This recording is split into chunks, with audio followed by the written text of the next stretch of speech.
Join me as I dive into the reasons why I think Throne and Liberty is doomed to fail, and let's see if I can convince you by the end. Throne and Liberty is one of the most highly anticipated MMORPGs of the year, with a massive open world, intricate combat mechanics, and stunning visuals. But despite all the hype, I think this game is destined for failure.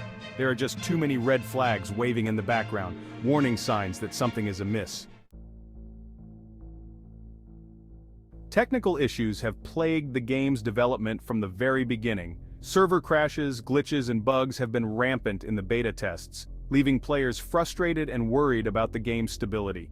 And let's not forget the constant delays in the game's release date, which has already been pushed back multiple times. This is never a good sign, and it makes you wonder if the developers are really ready to launch a game of this magnitude.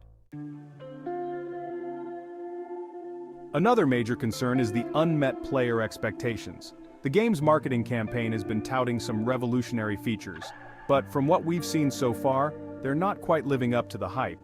The combat system, for example, was supposed to be a game changer, but it looks suspiciously similar to what we've seen in other MMORPGs.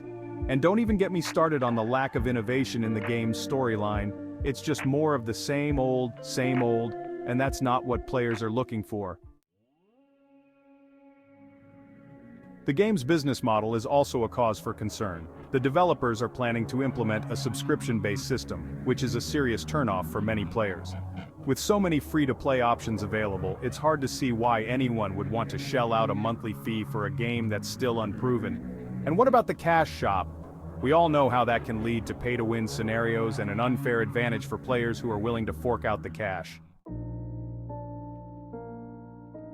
We've seen this story play out before with games like Star Wars Galaxies and Tabula Rasa, which had so much promise but ultimately failed to deliver. And let's not forget about the more recent examples like Anthem and Fallout 76, which were supposed to be huge hits but ended up being massive flops. So what makes us think that Throne and Liberty will be any different? When you look at the development history of Throne and Liberty, it's clear that this game has been in trouble from the start. The project was first announced way back in 2015, but it's been stuck in development hell ever since. There have been numerous changes in direction, with the game's scope and ambition being constantly scaled back. And let's not forget about the comparisons to other successful MMORPGs, like World of Warcraft and Final Fantasy XIV. Those games have been around for years, with dedicated player bases and a proven track record of success. Throne and Liberty, on the other hand, is a complete unknown. The game's development team has also been plagued by staff turnover, with key members leaving the project at critical stages. This is never a good sign, as it indicates a lack of confidence in the game's direction and a lack of leadership. And what about the funding issues? We've heard rumors of budget cuts and financial woes, which can only spell disaster for a game of this scope. When you look at the competition in the MMORPG market, it's clear that Throne and Liberty is facing an uphill battle. Games like Guild Wars 2 and The Elder Scrolls Online are already established with dedicated player bases and a proven track record of success. And let's not forget about the new games on the horizon like Ashes of Creation and New World, which are generating a lot of buzz. So, where does Throne and Liberty fit in? In my opinion, the most critical flaw in Throne and Liberty is its lack of innovation. The game is just too similar to what we've seen before with no real twists or surprises. The combat system, the storyline, the gameplay mechanics, it's all just too familiar. And in a market that's as crowded as the MMORPG space, that's just not enough to stand out.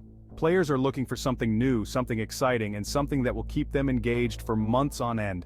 Throne and Liberty just doesn't deliver on that promise. So, there you have it. My take on why Throne and Liberty is doomed to fail. The game has too many technical issues, too much hype, and not enough innovation. It's a recipe for disaster, and I think we'll be seeing a lot of disappointed players in the coming months. Thanks for watching, and don't forget to share your thoughts in the comments below. If you're interested in more videos on upcoming games or gaming trends, be sure to check out my channel for more content.